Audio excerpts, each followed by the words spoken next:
Everyone, कैसे हो आप सब लोग। गुड मॉर्निंग आप सबको। और ये सुबह सुबह का 6 बजे का टाइम है और मुझे बहुत अच्छा लग रहा था अपने पौधों को देखकर, क्योंकि बढ़ते हुए पौधों को देखना चाहिए रोज़। कि जैसे आपके पौधे बढ़ रहे हैं वैसे वैसे मतलब आपको ऐसा लगना चाहिए कि आपका भी भाग्य एक दिन बढ़ेगा, एक दिन आपकी किस्मत चमकेगी।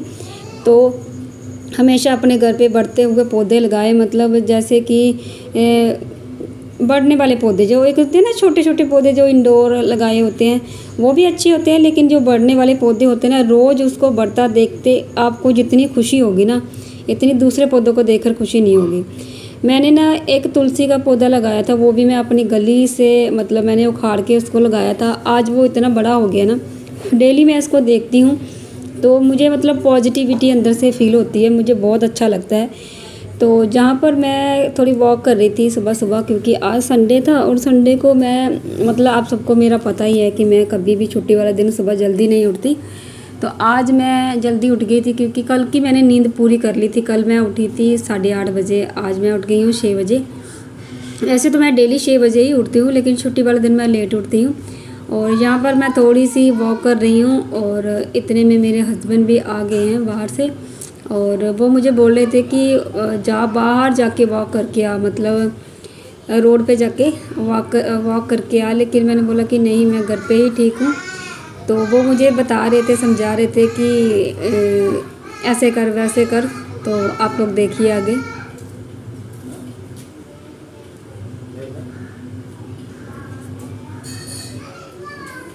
तो मैं जानबूझकर उनको बता रही हूँ, बोल रही हूँ कि मैं यहाँ पर ही कर लूँगी।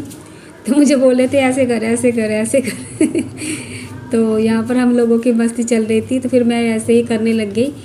तो अच्छा लगता है ना सुबह सुबह जल्दी उठकर, मतलब आप एक तो आपका मन फ्रेश रहता है, दूसरा आपके घर में खुशियाँ आती है मतलब जल्दी उठने से। और आप थोड़ी बहुत अगर एक्सरसाइज करते हैं ना, तो पूरा दिन आप फ्रेश फ्रेश फील करोगे। तो बस में मैं यहाँ से वहाँ वॉक कर रही थी, मुझे अच्छा लग रहा था सुबह सुबह। ऐसा करने से मन बहुत ज़्यादा तरोताज़ा और खुश रहता है।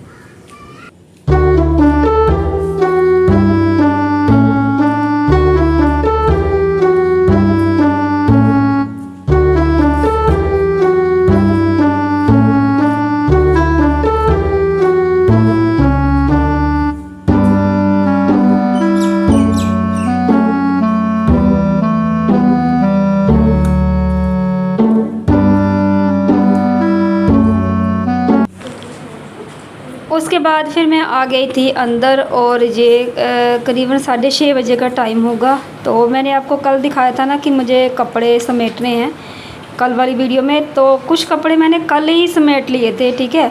तो उनको मैंने अलमारी में रख भी दिया था तय करके, लेकिन कुछ कपड़े रह गए थे क्योंकि कपड़े बहुत ज़्यादा थे समेटने वाले। और जितने भी मतलब अगर आप एक दिन 2 दिन ना समेटो ना, तो फिर कपड़े रोज़ धुलते हैं, रोज़ मतलब फिर लगता जाता है ऐसे ढेर लगता रहता है। तो अभी मैंने ये सारे कपड़े मतलब बैठ के मैं समेटूँगी। और सुबह सुबह अभी मेरे पास टाइम था कि मैं मतलब कपड़े समेट सकती हूँ, क्योंकि आज बच्चों ने स्कूल नहीं जाना था, संडे का दिन है।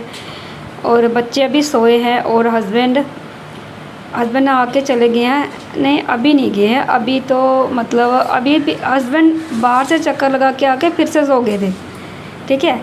और उसके बाद मतलब मेरे कपड़े अब मैं समेट चुकी हूँ। मेरे कपड़े जो मेरे थे वो मैंने सारे समेट लिए हैं। और उसके बाद मैं अपना झाड़ू पोछा करूँगी। आप साथ साथ में मेरा काम देखते रहना। साथ साथ में मैं आपको एक बहुत ही मतलब दुख भरी घटना, दुख भरी कहानी आप लोगों के साथ शेयर करूँगी मैं। मतलब जिस दिन मेरी और मेरी सास के साथ लड़ाई हुई थी ना, उस दिन मतलब मेरे सास ने मुझे क्या बोला कि तू कैरेक्टरलेस है, ठीक है, तू कैरेक्टरलेस है। मैं एग्जैक्ट वर्ड आपको नहीं बता सकती, लिख दूँगी मैं ऊपर। तो उसने बोला कि तू कैरेक्टरलेस है। मतलब कैरेक्टरलेस मैं इसलिए हूँ क्योंकि मैंने अपनी मर्ज़ी से लव मैरिज की है, इसीलिए मैं कैरेक्टरलेस हूँ उनकी नज़रों में, ठीक है। और वो बोलती हैं कि तूने मेरा बेटा ऐसे ही ले लिया। तो भाई लव मैरिज करके आई मैं, ना कोई दहेज लेके आई ना कुछ, और बेटा तो फिर मैंने वो तो लेना ही था भाई, है ना। लव मैरिज कोर्ट मैरिज जब होती है तो उसमें ना कोई दहेज होता है ना कुछ होता है। और बेटा तो फिर भाई अगर शादी बेटे से ही करनी थी, मैं किसी और से थोड़ी करके आती शादी, जहाँ फिर मैं तेरे घर की चीज़ों से शादी करके आऊँगी या तेरे से शादी करनी थी। मुझे तो तेरे बेटे से ही शादी करनी थी ना। मुझे नहीं पता था कि तू मतलब बेटे भी बेचती है, ठीक है। तो उसने मुझे बोला कि तो कैरेक्टर लेस है। कैरेक्टर लेस उसने इसलिए बोला क्योंकि मैंने लव मैरिज करी थी। और उसके बाद मतलब उसकी ये सारी चीज़ें इसलिए भी निकली। पहले ये मतलब मैं सुनी मेरी शादी को ना 11-12 साल हो गए, तब पहले ये चीज़ें नहीं निकलती थी, बहुत कम निकली थी, ठीक है। जो निकली है अभी इसी बार निकली है कि मैं कैरेक्टर लेस हूँ, ठीक है। तो इसकी नज़र में लव मैरिज करना कैरेक्टर लेस है। और इसकी नज़र में मतलब मैं बताऊं कि मैं अगर कैरेक्टर लेस हूँ तो पहले बता तेरा खुद का क्या कैरेक्टर है। अपनी सास को बोली मैं तुझे कोई कैरेक्टर लेस नहीं बोली, ठीक है। ध्यान से सुनना मेरी बात को, बाद में तू बोलेगी तूने ऐसे बोल दिया था ऐसे बोल दिया। कैरेक्टर मीन्स रोल, तेरा खुद का क्या रोल है। तुझे क्या लगता है कि कैरेक्टर उन लोगों का होता है जो शादी करके आ जाते हैं और मतलब शादी करके आते हैं और आते ही मतलब आते ही लॉबी में या आंगन में एक ही चारपाई पर सोते हैं और तेरी जैसी सास जो होती है वो देखकर भी अंधी बन जाती है। उन लोगों का कैरेक्टर होता है तेरी नज़र में, मतलब वो कैरेक्टर होता है। और तेरा क्या कैरेक्टर है पहले बता दूँ। वो दोनों एक चारपाई पर सोए होते हैं और मतलब इस तरह से भी नहीं सोते हैं कि एक ने उधर मुँह करा जाए एक ने उधर मुँह कराया, इस तरह से सोए हैं, एक दूसरे से लिपट कर सोए होते हैं, ठीक है। तूने मेरे कैरेक्टर को डिफ़ाइन करा ना, मैं बताती हूँ तेरा खुद का क्या कैरेक्टर है। तूने मुझे कैरेक्टर लेस बोला ना, मैं तुझे कैरेक्टर लेस नहीं बोली। तेरा खुद का क्या रोल है इस घर में, मैं तुझे वो बता रही, तेरा क्या कैरेक्टर है, ठीक है।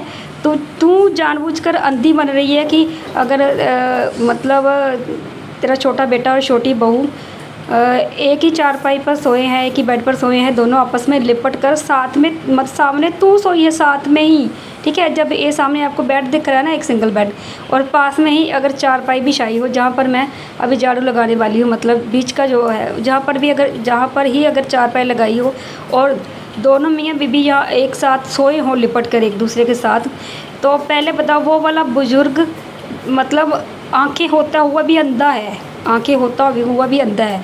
और तेरी नज़र में क्या वो कैरेक्टर है? तेरी नज़र में वो अच्छा कैरेक्टर है, गुड कैरेक्टर है। मैं तो कैरेक्टर लेस हूँ क्योंकि मैंने अपने हस्बैंड से शादी की है और मैंने कोई अश्लीलता से कभी कोई काम नहीं किया। मैं ना तो तू मुझे कभी मेरे हस्बैंड के पास बैठने देती थी, और दूसरा ये कि ना ही मैंने कभी कोई आंगन में बैठ के कभी चारपाई पे मैं अपने हस्बैंड के साथ सोई हूँ, ठीक है। एक बार मैं बैठी थी, वो भी पैरों की साइड अपने हस्बैंड के साथ, पैरों वाली साइड। तब सर्दियाँ थी और इसी के रूम में थी, मतलब मैं अपनी सास के रूम में थी, पास में ही उसकी चारपाई थी, देवर की चारपाई थी, ठीक है। और देवर तब नहीं आया हुआ था, शायद जॉब करने के लिए गया हुआ था, रात को लेट आता था। तो ये लेटे हुए थे रजाई में, तो इन्होंने मुझे बोला तू भी बैठ जा पैरों वाली साइड, ठीक है। तो मैं पैरों वाली साइड बैठी थी। मुझे इतनी शर्म आ रही थी, इतनी शर्म कि मैं बता नहीं सकती। तो मैं मतलब क्योंकि फिर मैं तब तो मैं नहीं थी, मतलब सोच लो कि मैं 1 या 2 दिन हुआ था आई हुई, इसलिए मतलब मैं बैठी हुई थी क्योंकि सब लोग एक ही कमरे में बैठे हुए थे। तो वहाँ पर दूसरी और कोई चारपाई थी भी नहीं, और इसने ये भी नहीं बोला कि तू मेरी चारपाई पे आके बैठ जा, ठीक है, ये भी नहीं बोला। तो फिर मेरे हस्बैंड ने बोला कि तू ही यहाँ पर आके बैठ जा, क्योंकि ये शुरू से मेरे से नफ़रत करती है। मेरा कैरेक्टर डिफ़ाइन करने वाली तू होती कौन है, पहले मुझे बता। तूने क्या देखा मेरे कैरेक्टर का? मुझे बोलती है कैरेक्टर लेस है। अगर तू अपनी मर्ज़ी से इजाज़त देती है अपने छोटे बेटे और बहू को कि एक चारपाई पर सो जाओ, तो तेरे कहने से वो कैरेक्टर वाले हैं, ठीक है। और मैं अगर अपनी लाज शर्म में रहती हूँ, अपनी जो भी चीज़ें पर्सनल जो मेरी होती है वो एक बंद कमरे में करती हूँ, ठीक है, तो तेरी नज़र में मैं कैरेक्टर लेस हूँ, ठीक है। अगर तूने गीता और क्या बोलते हैं सतवा कथा कभी सुनी होगी ना, नारी को हमेशा पर्दे में रखना चाहिए। पर्दे का मतलब ये नहीं है कि घूंघट निकाल के रखो, या ये करो या वो करो। नारी को हमेशा अपनी मर्यादा में अपनी हर एक चीज़ को मतलब जो चीज़ें पर्सनल होती हैं उसको पर्सनल रखना चाहिए, ठीक है। तेरी नज़र में वो सही है और मैं कैरेक्टरलेस हूँ, क्यों? क्योंकि मैंने अपनी मर्ज़ी से शादी करी है। तो तेरे कहने से ना तो मेरा कैरेक्टर डिफाइन होगा, ना तेरे कहने से मेरा कैरेक्टर गलत होगा ना सही होगा, समझे। तो ये जो बातें हैं ना ज्ञान की, अपने पास ही रख। तू एक बात में ही मर जा, एक बात में ही मर जा। तूने ये बोला ना कि तूने मेरा बेटा ऐसे ही ले लिया, तो तू, मुझे नहीं पता था कि तू बेटे बेचती है, और तूने ये साबित कर दिया कि वो दहेज लेके आई है, वो शादी करके आई है, समाज के सामने शादी करके आई है, इसलिए तूने उसको अपना बेटा दे दिया, मतलब बेच दिया। और तू अब वो चारपाई पर दोनों एक साथ सोएं, तू भी उनके साथ सो जा, मतलब तेरे लिए वो सही है। मुझे कोई फ़र्क नहीं पड़ता आप लोग क्या करते हो क्या नहीं करते, लेकिन मेरे कैरेक्टर पर आओगे ना तो मेरे से 4 बातें सुन के जाओगे। लुंडी हूँ ना मैं, लुंडी हूँ ना, तो मैं ठीक है, मैं लुंडी हूँ। जो तेरी नज़र में सही है ना, तो मेरी नज़र में वो गलत है, ठीक है। और दुनिया की नज़र में भी वो गलत है। दोनों एक ही चारपाई पर सोए रहते हैं और पास में तेरी चारपाई होती है, तेरी नज़र में वो कैरेक्टर है ना, तो ऐसे कैरेक्टर से मैं कैरेक्टरलेस बनी, ठीक है। तो मैं कैरेक्टरलेस हूँ अगर मैं अपनी चीज़ें छुपा के करती हूँ, ठीक है। अगर मैं अपनी चीज़ें छुपा कर करती हूँ ना, तो भाई ब्राह्मणों में यही फ़र्क है फिर, ठीक है। ब्राह्मणों में यही फ़र्क है कि मैं अपनी चीज़ें अपनी मर्यादा में रहते हैं, अपनी चीज़ों में रहते हैं। तो भाई ऐसे कैरेक्टर से जो तू डिफ़ाइन कर रही है ना मेरे कैरेक्टर को, तो मैं तेरी उस चहेती बहू का, तेरे उस बेटे का कैरेक्टर बता रही हूँ, या तेरा भी कैरेक्टर बता रही हूँ। तू आँखों वाली अंधी है, ठीक है, आँखों वाली अंधी। तो मुझे बोलिए कि मैंने लव मैरिज करके तेरा कैरेक्टर ख़राब है, ये है वो है। तो जिन लोगों का कैरेक्टर सही है ना तेरी नज़र में, तू उनकी बातें कर, मेरी बातें मत कर। तो मेरी सास ने मुझे बोला था कि तू लुंडी है, मतलब आपको मैं बता देती हूँ कि तू लुंडी है, तू मतलब कैरेक्टरलेस है, ठीक है। तो देखिए मैं कैरेक्टरलेस हूँ इसीलिए क्योंकि मैंने अपनी मर्ज़ी से शादी करी है, मैं इसीलिए कैरेक्टरलेस हूँ। और जो शादी करके आती है वो चाहे नंग पर्दा करे, जो मर्ज़ी करे, वो कैरेक्टर वाली हैं, ठीक है। अगर बोलेगी तो सुनेगी भी, समझे। तो ऐसे कैरेक्टर से मुझे भगवान दूर ही रखे। और मेरी ये पूजा हो रही है सुबह सुबह की, तो बस इतना ही कहना चाहूँगी मैं। और जहाँ पर मेरा तेल मतलब ख़त्म हो चुका था, जो जोत वाला तेल होता है वो लेने गई थी मैं, और बस उसके बाद फिर मेरी पूजा हो रही थी। और भगवान, मैं तो यही बोल रही हूँ, भगवान जो जैसा करेगा वो वैसा बनेगा, ठीक है। मेरे कैरेक्टर को जिसने डिफ़ाइन करा ना, सिर्फ इसीलिए। मेरे कैरेक्टर का तुमने देखा क्या है पहले बताओ, मेरे कैरेक्टर का तुमने क्या देखा है जो तू बोली सिर्फ इसलिए कि मैंने लव मैरिज करी है। लव मैरिज दुनिया में हज़ारों लोग करते हैं इसको। और आप लोग बताना, जो लोग लव मैरिज करते हैं उनका मतलब वो कैरेक्टरलेस होते हैं। लव मैरिज करने के लिए भी दम चाहिए, ठीक है, मैं बोल रही हूँ। एक लड़की सारी दुनिया से लड़कर अपने हस्बैंड के लिए लड़ाई करती है कि मुझे इसी से शादी करनी है, तो वो कैरेक्टरलेस हो गई, और वो भी इसके कहने से। हाँ, मैं हूँ कैरेक्टरलेस, अपने हस्बैंड के लिए हूँ, अपने आप के लिए हूँ, ठीक है। तो भगवान करे कि ऐसा कैरेक्टर जो बोलते हैं ना कि मैं कैरेक्टरलेस हूँ, जो तेरे चहेते जिनका कैरेक्टर है ना, तो भगवान करे कि तेरा कैरेक्टर और तेरे चहेतों का जो कैरेक्टर है ना, तुझी को मुबारक हो। मैं अपने कैरेक्टर में खुश हूँ, मैं कैरेक्टरलेस हूँ तो भी खुश हूँ मैं, मेरा अगर कैरेक्टर है तो भी मैं खुश हूँ, ठीक है। तेरे कहने से कुछ भी डिफाइन नहीं होगा, और अपने बोलों पर टिकी रहना, ठीक है। ये बातें मुझे हमेशा याद रहेंगी कि तूने मुझे क्या बोला है, समझे। अगर मैंने कुछ बोला है ना, मैंने तुझे कुछ बोला ना, उसका हर बात का मैंने सबूत दिया है। और तू भी मुझे बताना कि मैं कैरेक्टरलेस हूँ या नहीं हूँ, ठीक है। अपने हस्बैंड के लिए अगर कोई लड़ता है ना, तो उसको लोग कैरेक्टरलेस नहीं बोलते, लुंडी नहीं बोलते उसको प्यार बोलते हैं, समझे। जो तेरे पास था ही नहीं कभी, ना तूने कभी दिया, ठीक है, ना तूने कभी अपने बड़े बेटे को प्यार दिया, ना कभी अपनी बड़ी बहू को प्यार दिया। तो जिसको दिया है भगवान करे कि उनके ऊपर हमेशा तुम्हारा साया बना रहे और वो हमेशा खुश रहे। तुम्हारी इतनी लंबी उम्र हो ना कि मैं तो बोली हूँ कि मैं मर जाऊँ, हम लोग मर जाएं, तू तब भी ज़िंदा रहे, इतनी तेरी उम्र हो, भगवान करे। ठीक है, तूने मुझे कैरेक्टरलेस बोला ना, मेरे कैरेक्टर को डिफ़ाइन किया ना, मेरे अंदर से ये तुझे फिर भी दुआ है कि तू इतनी लंबी तेरी उम्र हो कि तू हज़ारों साल जिए। ठीक है, और मरने की दुआ मांगे भगवान से कि मुझे मौत दे, लेकिन तुझे मौत ना आए।